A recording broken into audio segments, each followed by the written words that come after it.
to get started. So it's my pleasure to introduce Dr. Andreas Klein.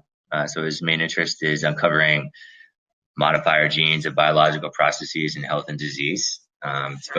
His group is focused on the lysosome and lysosomal associated disorders such as Parkinson's disease. To this end, he uses population-based approaches in yeast, flies, mice, and humans.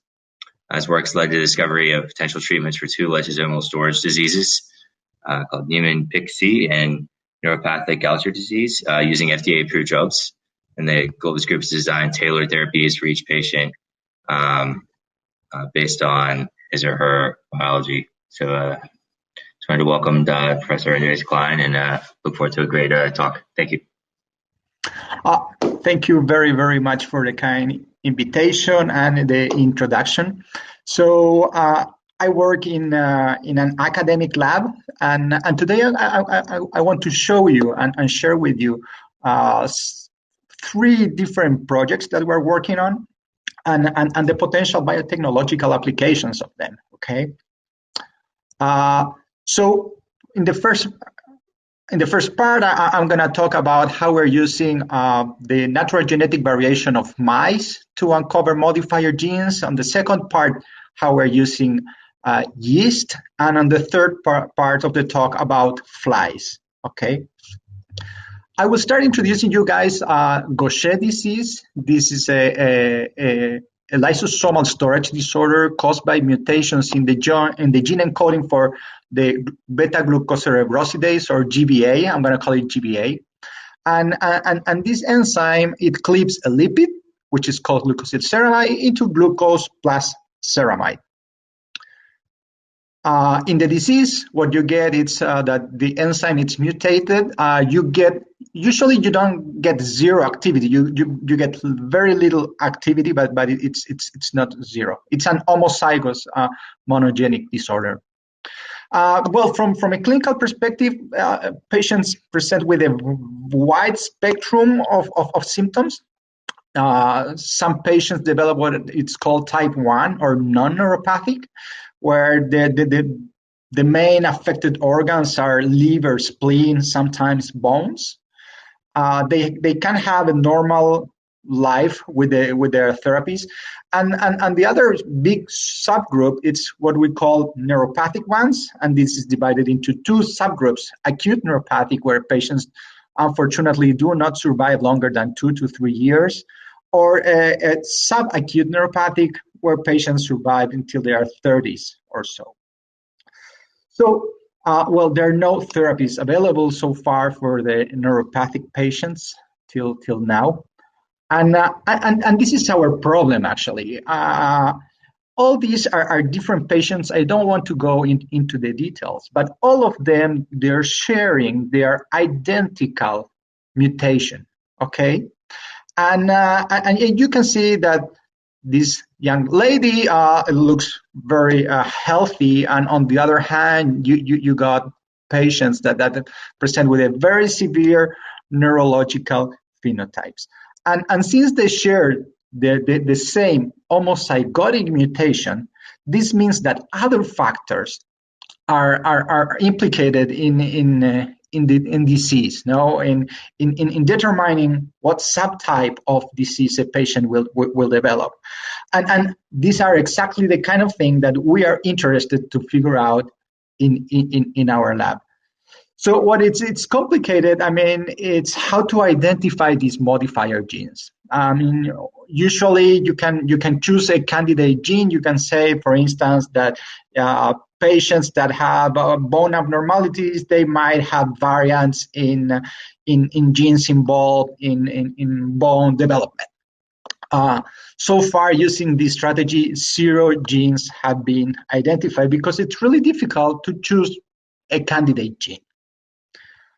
Another way to do this is to perform linkage analysis. These are family studies, but you need to get very big, large families with patients with different disease severity or symptoms, which are extremely, extremely rare. The other way, a common way, is to perform the genome-wide association studies, in which you get, for instance, patients with one condition, let's say non-neuropathic, other neuropathic, genotype them, and to perform the association study. The problem here is that you need very large number of patients to assure statistical power. And for these rare diseases, probably there are not enough patients in the world to assure the statistics. So this is a big problem. And to solve it, we took advantage of the natural genetic variation of mice, and we designed the following strategy. I mean, in general, what we're doing is modeling diseases in several different inbred strains of mice. In this case, we group the strains according to their responses. The genomes of these guys are known, so then we can perform the association studies. And our goal is to identify genetic signatures that could explain the phenotype in mice that may serve for search for biomarkers in humans and predicting phenotypes in humans, and to develop customized therapies for subsets of patients. So this strategy has several advantages. First, developing new animal models for studying the biology of the subtypes of the disease. It is possible to replicate measurements in genetically identical individuals, minimizing environmental effects. Inbred strains are homozygous for each loci, and their genomes currently are known and free and available.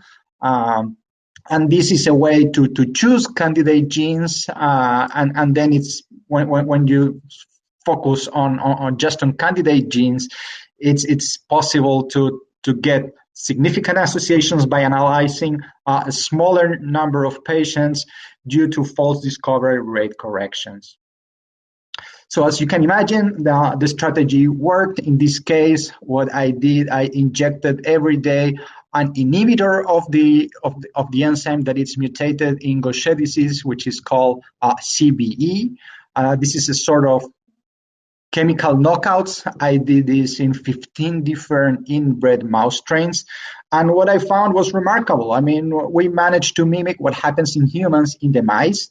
Some strains of mice develop a very aggressive disease with short lifespans, others with longer lifespans. The guy that lives for short times, they develop aggressive neurological disease, exactly the same thing that happened in humans. So we performed the association study, and here we identified among the top genes, most of them there were ion channels or transporters. There were most of them expressed in the brain. So we thought that here we could do two things actually. On one hand, to use a combination of genotypes to predict disease severity in other strains upon induction of the disease. So that's exactly what we did. We identified some gene markers that we used them to predict disease severity, and we managed to do that successfully. So currently what we're doing in collaboration with Professor Tim Cox at University of Cambridge in the UK, we're sequencing all the genes that the top genes of our mouse GWAS, and we're searching for variants on them and trying to see whether we can use it as a way to predict disease severity in humans. Well, among the top modifier genes, we found one receptor, which is a glutamate receptor that it's implicated in neuronal cell death in many disorders. It's the subunit of the NMDA receptor. And one of the advantages is that there are antagonists that are FDA approved for this receptor. So we took 4 different strains of mice that developed a very aggressive neurological disease, and we treated them with the drug. Here we have in red the controls. This is the average lifespan. And when we treated them with the inhibitor, with Nemantine, we observed a 2 to 3-fold increase in the lifespan of these animals, and they were actually behaviorally much better. So this is why I really love the strategy. I think it has a lot of potential. We started by creating new models, using these new models to perform unbiased studies that help us to shed light about putative biomarkers and potential therapies. But this strategy has many other applications. We can analyze different kind of traits or phenotypes. And we're applying this knowledge actually to identify, in this case, modifiers that could increase or modulate the levels of the enzyme activities, because as I told you, most patients do not have zero activity, they have little activity. And if we found a way to increase it by modulating a second gene, that will be a novel therapy. So we've been measuring so far the enzyme activity of these 14 different enzymes. We're doing this in 27 different inbred strains of mice. This is work, it's part of the PhD thesis of my student, Angelo Duran, a brilliant guy. And here you can see each bar represents a different mouse strain. Each graph represents a different enzyme. Here we organize the strains by average enzyme activity. So the order of the bars, it's different, of the strains, it's different for each enzyme, which really means that there are different modifier genes for each enzyme. So currently, this project we're also running in collaboration with Professor Francis Platt from Oxford University and Professor Silvana Sanlungo from the Universidad Católica de Chile. So as one example, this is the activity of the beta-glucosidase enzyme, GBA, the Gaucher enzyme. And you can see that these are all wild-type animals. And just based on genetic background, you can see a sort of twofold change difference on the basal levels of the enzyme activity. And we use this as a trait for GWAS, and we identified some interesting candidate genes. Some of these genes are involved in other diseases, such as cancer, for instance. So this is actually telling us that a role for GBA should be explored in these other disorders. Well, but in the lab, we're using this approach, which is called system genetics, in which we analyze data by different layers. And then we use different mathematical approaches to really integrate the data. I don't want to go into the details of this, but we've been using these integrative Bayesian networks to identify putative hubs and how these are connected. In this case, we integrated a genomic variation with enzyme activity, with transcriptomics, and we found some very interesting genes. And of course, we analyzed pathways, enrichment in pathways, and for instance, we observed some stuff that make a lot of sense, like cellular lipid catabolic processes, because the enzyme participates on that, but also in acute inflammatory response. We know that Gaucher patients, they have a very strong inflammatory response, and this suggests that either GBA participates on the inflammatory response, or the inflammatory response can regulate or modulate the GBA activity.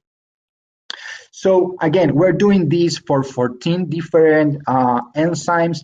We're also analyzing the substrate, the lipids that are catabolized by these enzymes. And this is allowing us actually to calculate the biosynthesis rates of each of these lipids. And we're doing the gene mapping for all of them. And we're integrating the different layers. And we're actually really looking for the genetic determinants, what are common, uncommon, etc., that will give us a sort of big picture of the, in this case, lysosomal related lipid metabolism. And of course, novel therapeutic targets for all of this family of diseases. Now I'm going to switch gears. I'm going to tell you about the yeast studies that we're doing. In this case, we're working on another lysosomal disease, which is called Nematic type C or NPC, which is caused by mutations in either the NPC1 or NPC2 genes, which code for proteins with the same name. NPC1, it's a transmembrane, the lysosomal membrane protein. NPC2 is a small soluble protein. Both participate in the exit of cholesterol from the lysosome. Again, in this disease, there's a huge variation in the time of onset and rate of progression of the disease, even in patients sharing identical mutations. And we can divide the disease into three big, or at least two large groups: the infantile forms, where the liver and spleen is very affected. Patients do not survive for longer times. And the juvenile, where patients present with neurodegeneration. And also there are some rare cases of adult onset where patients show dementia. So here, my students Macarena Las Heras and Juan Carlos Rubilar, they're using this very interesting strategy in which we have 4 different parental yeast strains, which are coming from different parts of the world. Their genomes have been sequenced, and we also have daughter cells, segregant cells, that have been genotyped. And we're doing pretty much the same thing. We're analyzing some lysosomal traits in health and disease. We're doing, for instance, cell biology studies. We are analyzing their growth curves. And here we are doing gene mapping by linkage, the other strategy that I told you at the very beginning. And we plan, of course, to use RNA-seq and other strategies to discover networks and then to validate all these biological findings in humans. And we're doing this in collaboration with Professor Francisco Cubillos from University of Santiago, USACH. So here we're using another drug, an inhibitor of the NPC1 protein. And here you can see in this bright blue color, intracellular, cholesterol accumulation. With the drug, we're mimicking the lipid buildup. Here we have the control situation. You can see cholesterol just on the membranes, and with the drug, it's intracellularly. And then we analyze the growth curves, and you can see here each color represents a different strain of these 4 parental strains of yeast. In some cases, for instance, this one here, this drug severely affects the growth curve. But for instance, in this one, in the dark blue, there's no difference. And this is really exciting because the most resistant individuals are really the ones that have the biological secrets to treat the susceptible ones. And this is exactly what we're trying to figure out. So we treated 96 segregants, and here you can see these are some parameters derived from the growth curve. And we did the QTL mapping, and we identified 2 very significant peaks. And currently we're validating some of the genes that are within these regions to really try to figure out whether it's one or a combination of genes involved in this resistant susceptibility. Analogous to what we did with the mice, we're also analyzing some intracellular phenotypes, and here we're looking for the vacuole, the morphology of the vacuole. And here you can see, for instance, that this strain of yeast under normal, this one under normal condition, you can see one big large vacuole. The U drug doesn't do anything, but for this other strain, it completely changes the morphology. And then, of course, we will try to integrate the different layers of biological findings.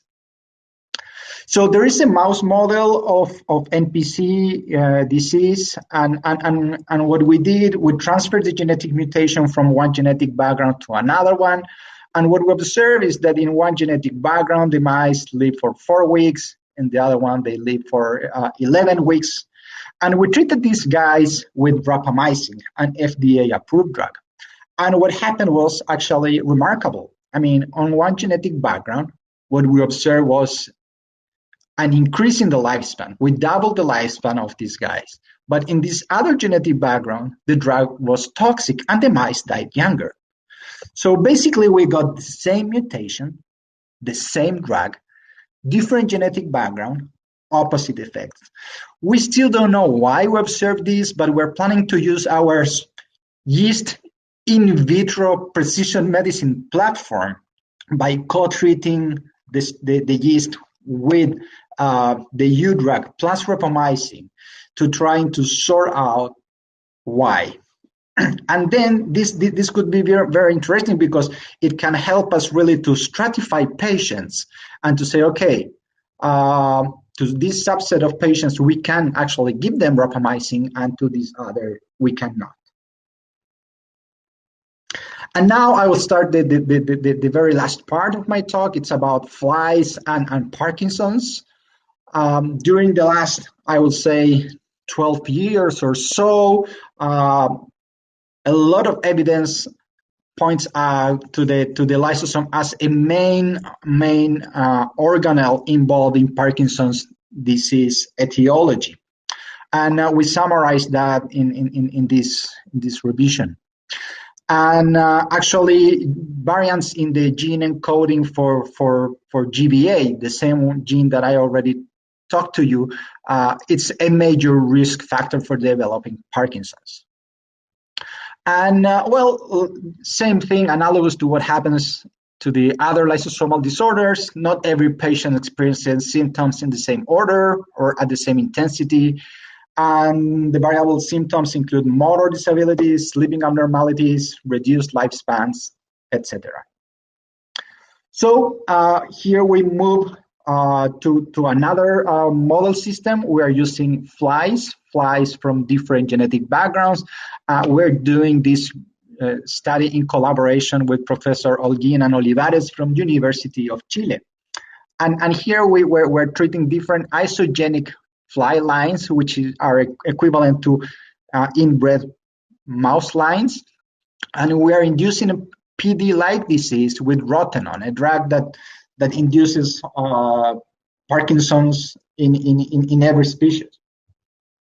And what we're doing is pretty much the same strategy. We're quantifying complex behaviors, gene mapping, combining that with expression to identify regulatory networks, validate modifier genes in patients, study the biology in animal models. So we focused on sleeping abnormalities, and here what we did actually, we used a machine to measure how much time and how fragmented the sleeping of the different flies to were, and we identified several genes. Among them, we identified variants in the GBA1 gene, which was known actually to cause some sleeping abnormalities in patients. So we analyzed here in this case the flies that had a T in this location, that their naps were shorter than the guys that had a C here. So this could be a sort of fly biomarker. Okay. So then we identified with our GWAS actually 345 variants. And these variants were within 233 genes. So we started a collaboration with Professor Zeev Gan-Or from McGill University in Canada, who is actually sequencing patients with REM and behavioral disorders and controls. And we told him, okay, can you look for variants within these 233 genes in your core? And of course, he did that, and we identified variants in 29 genes, of course, including the GBA1 gene. And currently, we're studying the biology of the putative modifier genes. So far, we've managed to validate around 10 genes, including the GBA1. We've been knocking it down in dopaminergic neurons of the fly, and it has an effect. And one of the beautiful things is that most of these 29 genes actually participate on one pathway. And currently we are using drugs to modulate this pathway, and we expect to know the results of these experiments in the next 1 or 2 months. So we will see what happens. So just to summarize, we've been using or modeling diseases and taking advantage of the natural genetic variation of panels of mice, yeast, and flies. We're using gene mapping, and we're combining that with transcriptomics and other omics to build regulatory networks that may help us to gene discovery. Then we're going back to animal models for validations, search for modifier genes in humans. We will love to do validations in the future in patients, derived cells. And the final goal is to stratify patients to develop customized drugs and therapies. Okay. So just to summarize, to wrap up, we've been using the natural genetic variation of inbred lines to map modifier genes of biological processes, and also by modeling diseases in multiple strains, not only of mice, but these are a great tool for uncovering the genetic basis of phenotypic variability. So in our lab, we are modifier gene hunters. That's our motivation. Okay. So having said that, I must acknowledge to a large group of people. My lab, they are fantastic students. It's a great group. We have a lot of friends and collaborators all over the world. Our funding comes from different agencies. Here is my email if you are interested in contacting me, and I'm open to questions or whatever I can help. Thank you very, very much. All right, thanks so much for the great talk. See if we have any questions come in. Give it a couple seconds. If not, I have a couple things I'm interested in as well. So,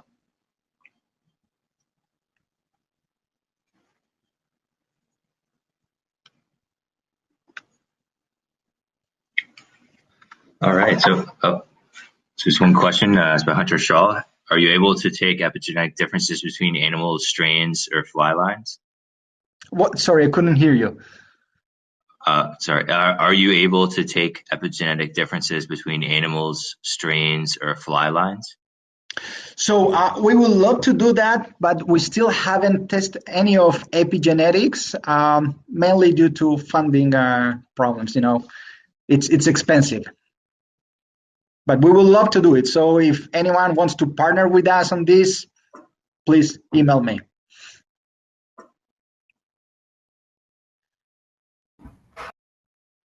All right. Well, thanks so much for a great talk, and have a nice day, everyone. We'll see you at the next transfer everyone, Sam. Is that how it? Yes. Thank you very, very much. Yeah, You're thank you. welcome, Professor. Great talk. And yeah, we'll go to our next talk before our lunch break, Guru Singh. So let's all head over to his talk now.